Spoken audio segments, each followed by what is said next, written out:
Guys, Daddy is back. Daddy, where are you? Hello. Repacking yellow. Working already. Complaining. Nagre-repack ng yellow. Ang mami, nagre-repack ng Rio. Yan. Nagre-repack tayo ng San Rio, guys.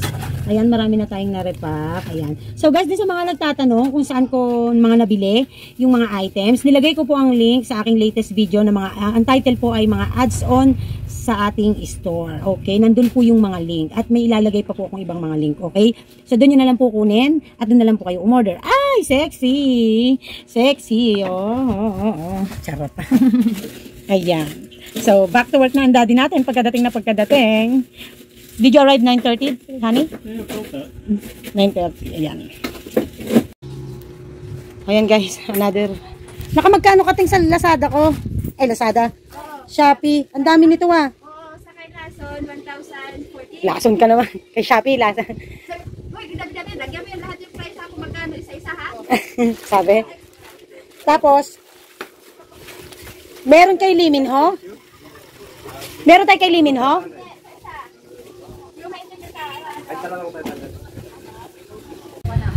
Ayan, guys. Another Shopee PP.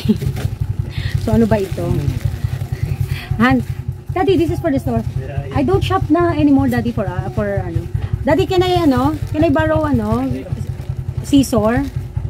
English na naman tayo, kasi nandito na naman ang Daddy, no? English na naman tayo. Everyday kaya, it adds to the injury, the English speaking, language. Yan. Okay, this one is 206. Ano ba ito? Pinasulat ko na, sabi ni Ate Ana, dun sa nagdi-deliver kasi suki namin yun. Oy, isulat isa-isa yan dyan presyo, ha?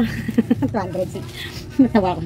Alam nyo naman si Ate Ana, may ano pa yan, may pagkano. Tsaka day off niyan bukas. Wow. Diba, doble-doble yan? Doble-doble. Ayan. Tingnan natin. Buti naman walang nagsa-sound system. Guys, ito, i-upload ko sa bahay kasi hindi ito, Ay, ito. Order pala ako nito. 206. 12 pieces na ganito. Next naman ay itong 274. So guys, hindi ko to ina-advise sa lahat ng mga klase ng tindahan, lalo na kung ang tindahan nyo ay hindi pa ang sitwasyon ng katulad ng tindahan ko. At kung hindi kayo willing na matulog ng konting panahon ang inyong puhunan. So kaya, hindi yung basta na panood nyo sa akin, sige din bibili din kayo. Kasi hindi ako ganon na nag-encourage basta-basta. Ito, kaya ako binablog kasi ito yung mga ideas na kapag ang store nyo ay ready na sa mga ganitong bagay-bagay na pag-a-ads on, pwede nyo na rin gawin. Okay? So, lilinawin ko lang guys, ha? Kasi ayokong maging influencer na ni-influensahan ko kayo pero hindi naman pala applicable ito sa inyo. De syempre naengganyo kayo, lalo na may marami pa kayong nalalamang idol, no? Lalo na may mga nagsasabi din idol daw ako. Nagpapasalamat po ako kasi you are looking up to me. Tama bang salita yun? English pa kasi, no? Pero i-admire nyo na lang ako. No, admire na lang. Huwag na idol, hindi naman ako pang idol. No? Na-appreciate ko po talaga. Kaya lang, hindi lahat ng ginagawa ko ay applicable sa mga tindahan nyo. So, alamin pa rin kung ano talaga ang needs at dapat i-priority ng tindahan. Okay? And again, hindi rin pambabrag ito. Fragile daw. Ayan. Fragile daw. No? So, do it also to shop if you think your store is ready enough para sa mga ganito. Okay? Paalala palagi. Hala! And then, ito, malaki to guys, ang laman po nito ay, ilan ang laman? Hala, ilan ang laman? 1, 2, 3, 4, 12 na malalaking, nail cutter. Ayan, kailangan natin yan. Alam ko, order din ako ng mabilit kasi nga mabilit dito. Hindi naman mabili na. I mean, nabibilit, no? Ayan. Next would be, Ate Ana, magkano tong huli? 1,014. Hindi, itong walang presyo. Eto nga, walang presyo, pinakauna. 295. Ano ba talaga? 295. Bakit sabi mo 294? 295. Ano? 295. Alam niyo, ang hirap kausap ni Ate Ana, nakakairita.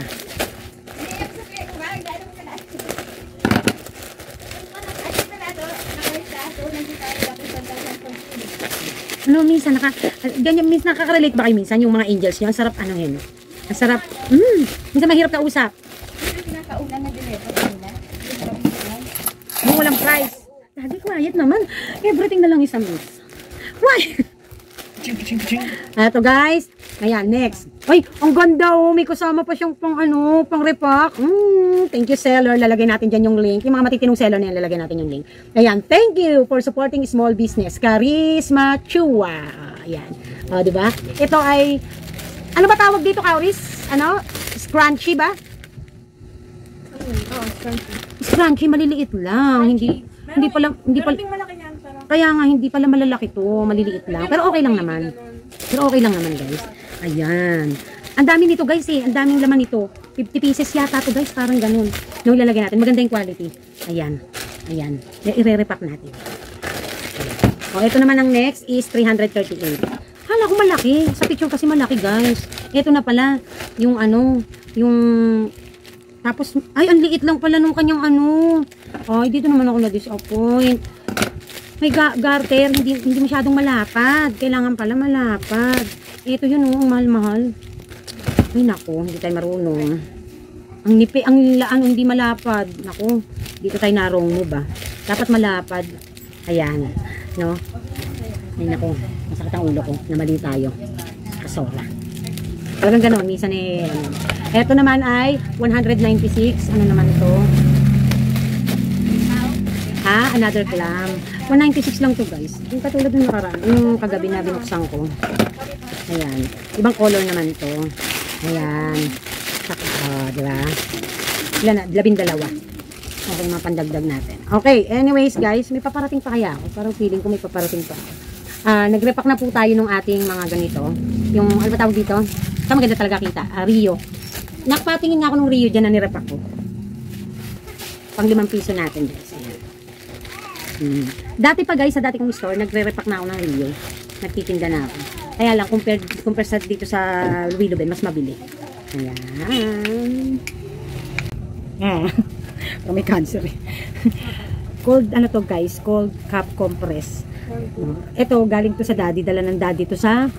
Kasi di ba meron siyang ano, di ba nung na-aksidente siya, meron siyang traumatic head injury, ganyan. So, kaya, ginagamit ko pagka ang sakit ng ulo ko, ng bato ko. So, guys, alam nyo sa ating mga tindera, hindi na natin basta kailangan pumunta pa sa manghihilo. Mag-provide lang kayo ng mga cold compress na ganyan. Lalagay nyo sa freezer. Ang sarap, guys. Matatanggal yung ano nyo. Tapos, yung ganito, guys. Oh. Ayan, ito, nalagnag. Bakit mga madumi? Ito, hot compress. Lagi ako may ganito, guys. Kasi sa pagka meron naman ako menstruation, saka sa pagka may mga nananakit sa akin kasuhan, tsaka muscle. Maganda rin to guys. Napakamumura lang ng mga yan. Meron yan mga online. Ito galing kasing Canada. Pero meron ito available online. Ang sarap guys sa ulo. Advice ko din sa mga mura lang, mag-invest kayo kasi para naman sa health nyo, para sa mga nararamdaman nyo. Para instead na magsasara kayo, uuwi kayo, at least iyan kahit paano, diba? May ba't pang nangingintab yung ko? Oily ako, oily. Yun, ganun, no? So, yan. Advice ko lang, guys. So, ito, guys. Naanuhan na natin. Na-repack na natin. Kao! Picturahe daw, ah.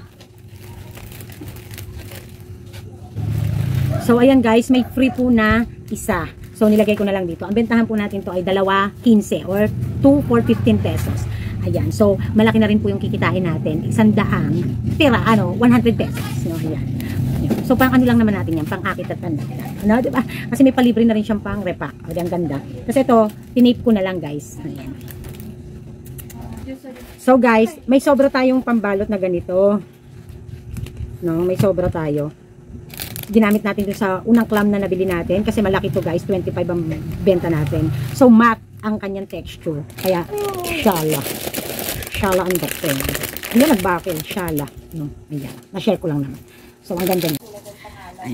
Hi guys, Mommy Park is here. So, ang ating ngayon ay learnings to guys, no? Napag-usapan lang naman namin. Kasi bukas, finally, napakatagal bago nakapag-day off ang aming ate Ana. Ang tagal din. Di ka pa nakapag-day off, di ba? Hindi pa. Mula nung pumasok ka, bumalik ka, galing Iloilo. Di pa nakapag-day off ang ate Ana. June 28 dumating. Bukas pa lang, finally! At syempre, heto na ang kanyang bale. Oh. Sa totoo lang guys, no, ito advice ko sa inyo ha, lalo na doon sa maglalaki ang tindahan at kailangan na rin kumuha ng tauhan, no. So, may mga nagtatanong na hindi raw ba ako nagkaroon ng issue kay Ate Ana, hindi raw ba ako nagkaroon ng problema. Sa totoo lang, sinasabi ko nga sa inyo, naging pasaway din si Ate Ana. It's just that siguro kasi, ako nga yung tipo ng taong, hanggat kaya kitang pagpasensyahan, hanggat kaya kitang patawarin, hanggat kaya kong i-control ka, gagawin ko, no? At wala rin naman akong naririnig kay daddy na tanggalin na siya, ganyan, no? Although, nagko-complain na ako kay daddy. Ayan, ako plastic guys, andyan natin Ana, oh. Nagko-complain na ako kay daddy. So, ang laging katwiran ng daddy, dahil ikaw ay amo, dapat ikaw ang laging nandyan, no? Ikaw ang dapat nagmo-monitor. So, ibig sabihin, meron din akong negligence, no? Kaya naging ganon. And, for me, siguro para maging smooth yung samahan, siguro magkaroon na lang ng patawaran and then bigayan, no? So, when it comes naman guys, sa pasahod, no? So, alam naman natin, lalo ako, no? Ang mommy part, sa totoo lang naka-under MBE, no? Micro business, ano yan? MBE. Basta micro entrepreneur, micro business. Ewan! Basta nandun yan, kinuha ko sa DTI. So, napapaloob dyan sa batas na yan na pinapayagan ang mga maliliit na kumpanya o hanap buhay na hindi sila sumunod sa ano ba yung tawag dun, Ate Ana? Sa minimum na pasahod. Dahil syempre yung negosyo ay hindi naman kalakihan para sumunod doon. So iyan po ay napapaloob. Kaya kung mapapansin nyo po yung iba, no, yung iba na lalo na hindi naman tayo nagwo-worth yung laki ng negosyo. So ibig sabihin, kaya yun ay hindi ano sa batas, hindi yun and at the same time nag-agree naman ang isang empleyado na ganun talaga ang kayang ipasahod ng negosyo. So, wala dapat ireklamo si empleyado dahil tinanggap niya yun. Kasi kung ayaw nyo naman ng sahod na under minimum, huwag kayong pumasok, huwag kayong magtrabaho. Pumunta kayo doon sa minimum. Ganun lang naman yun, di ba? So, ang 300 pesos a day, libre pagkain at merienda ng isang simpleng tindera ay maganda na kung titingnan sa iba. Guys, dito po sa amin, ang kasambahay or tindera, nasa 5,000 lang po. Libre pagkain. Ang merienda ba libre, Ate Ana? Sa iba? So, ganun po dito. Pero ako po, nag-i-start sa 7,000 ang aking pasahod. Start up yon. And then, kapag okay na, kapag libre pagkain at merienda, kung ano kinakain namin, kinakain nila. So, bale, ito pag-usapan natin yung tungkol sa bale, no?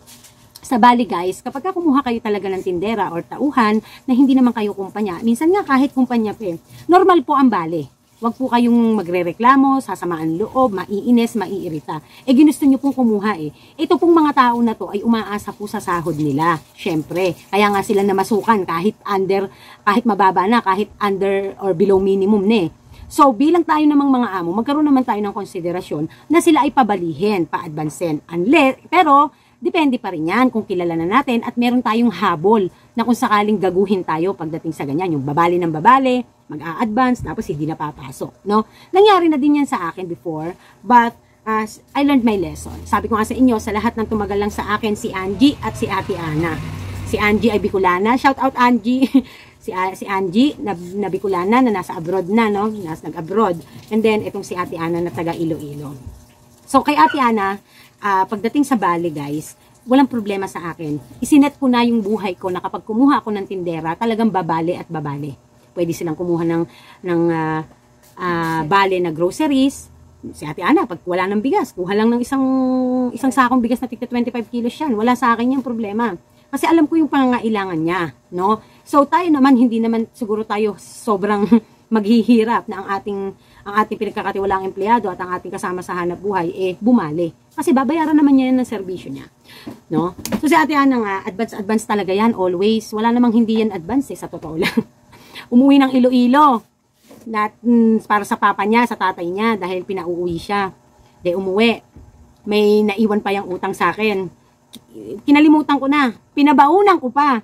Guys, hindi ako nagyayabang or para magsumbat or what, wala yan. Pina-explain ko lang sa inyo nang kayo naman bilang amo, ay maging gano'n naman kayo. Kung kayo naman ay sulit naman sa inyo ang inyong empleyado, no? So, ibig sabihin, bigayan kayo, give and take, no? So, ibig sabihin, wala na, no? May pabaon pa ang mami. Ngayon, uuwi na, babalik na. Kasi hindi po alam, hindi namin malaman kung kailan siya makakabalik Tapos, ang hirap pa ng contacts niya. Tawag. Mami, uwi na ako, lang pamasahe, padalan mo ko. Pinadala natin ng pamasahe. Punta-punta ng Iloilo, tapos ngayon tayo pamamamasahe. Ganyan. Pero yun po ang usapan namin, ay kakaltasin sa kanyang sahod. Kasi hindi ko nasaklaw guys yun. Yung buhay niya na yun, no? Personal niya na yun. Pero, handito ko para tulungan siya, basta't babalik siya. At ginawa naman niya. May chismis pa nga dito guys, na gusto siyang i-recruit. Akala, umalis na sa akin ang Ana. Ang akala, lumayas na ang Ana sa puder ko. Hindi lang kasi nakitang nagtitinda, akala umalis na. Nasa probinsya.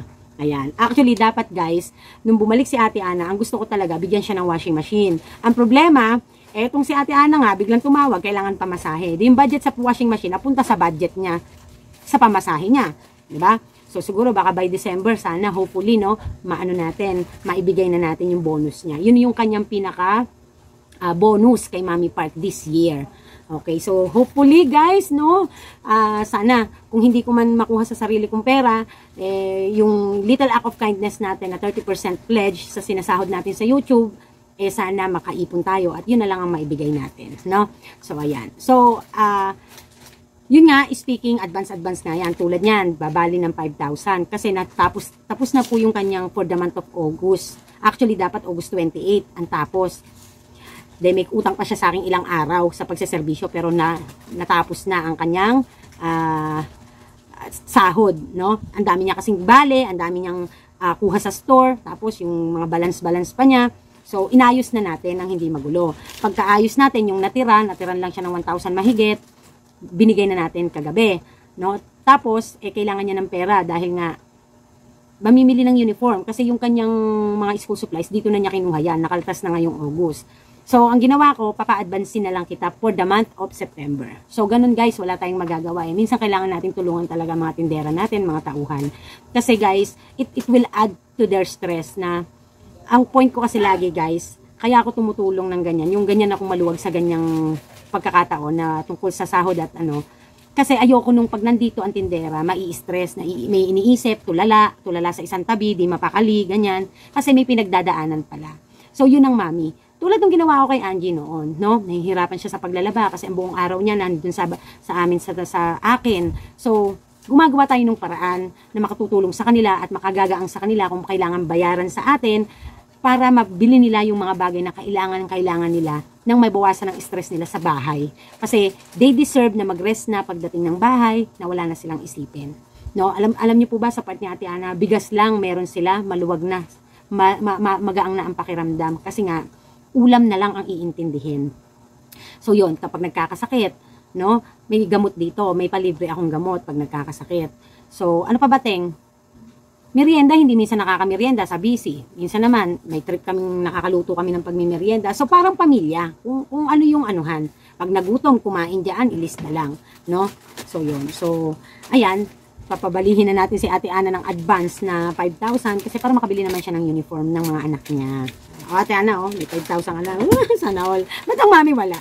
So, advice ko lang doon sa mga magkukuha ng tindera, huwag kayo magre-reklamo. Kumuha nga kayo, below minimum nga yung pasahod nyo tapos nagre-reklamo pa kayo sa bali. Ang bali po ay natural. Yan po talaga ay nangyayari. Wala po tayong magagawa dyan, no? At yan naman po ay kailangan, syempre, yung pipiliin din naman nating tindera ay dapat na maayos, no? Yung ibig sabihin, makapagbibigay sa atin talaga ng matinong serbisyo, yung hindi na tayo masyadong stress na stress, kasi ganito po yan ang kasabihan nga daw, pag kumuha ka ng tauhan, doble ang babantayan mo. Babantayan mo na tindera, babantayan mo na yung tindahan, babantayan mo pa ang tindera. No? So, ganun pa man, dapat lessen na ang stress natin pagdating sa mga trabaho. Actually guys, dahil nga kami na lang tatlo, si Daddy, minsan si Kauri tulong-tulong sa amin, ako, si Ate Ana, si Daddy, tulong-tulong na lang kami. So talagang ako, pag namimili, marami ang part ko na nagpe-presyo na ako, nagdi-display pa ako. Kasi guys, minsan si Ate Ana, walang sense of display yan. parang nag-display minsan nag-display ng ewan, no? Minsan gigigil ako dyan, naggalit ako dyan Talagang may gigil talaga yung galit no? Tapos ako naman kasi guys, pag nainis, nun lang ako maiinis, maya-maya okay na ako. Kaya nga kapitain, naiinis na naman ako. Tengong kape. Ganon guys, ganon lang, no? So, yun nga, gusto ko lang sana na ganon sana rin kayo, no? Hindi dapat tayo masyadong malupit sa ating mga tauhan, no? Kasi sila ang katuwang natin. Tulad si Ate Ana guys, pag sinabi kong Ate Ana, bukas kailangan ganito, pasok mo kasi aalis ako. Ate Ana, ganito, ganyan. O sige, Ate Ana, bukas ang pasok mo ganito. Ate Ana, bago kumalis, iayos na lahat, ganyan. So bukas, ang kanyang day off ay day off para ayusin at mamili ng mga gamit niya. no? Yun. So, at least kahit papaano, makakagaang na sa pakiramdam niya na wala na siyang poproblemahin. Kahapon, di ba, naglinis ako ng bahay, naglaba din ako uniform ng mga bata. Yung anak niya, nakita ko, dumaan din sa amin. Ikaw, hoy, Manta, tara dito, tulungan mo ako. Dala mo, para may sahod ka. Si Samantha rin po yung kasama ni Kaurin, nagtinda sila nung may event po. Ayan. So, nakakatuwa lang, no? So, katuwang ko yung anak niya and then nakamana ng mga gamit-gamit. Matino pa yung t-shirt ni Kaurin na polo shirt, di ba? 3 yata yun, 4. 3? Parang kasya pa yata sa'yo yun eh. Oo, maliit. Maliit eh, di ba? Hindi, kasi si Kaurin, maliit na kay Kauri. Maliit na. So, yun lang yung gusto sabihin ng Mommy Park, no? Sa mga nagtatanong tungkol sa ating tindera, at saka yan, tungkol sa pagpapasahod natin. So, laging tatandaan, naku, puro lagi akong pagpapaalala, guys, no? Isang responsibilidad ang kumuha ng tauhan. At bilang isang amo, o bilang isang boss, o bilang isang nagpapasweldo, dapat maintindihan mo rin yung mga needs ng ating mga tauhan. Kasi, sila ang isa sa mga key kung bakit tayo ay nakakaraos araw-araw sa ating hanap buhay. Kasi katuwang natin sila, kasangga natin sila. So, kaya naman, dapat inaalagaan natin. Okay? So, this is Mommy Park and this is Team Park. Ate Ana, fighting! Yes, you! Bye!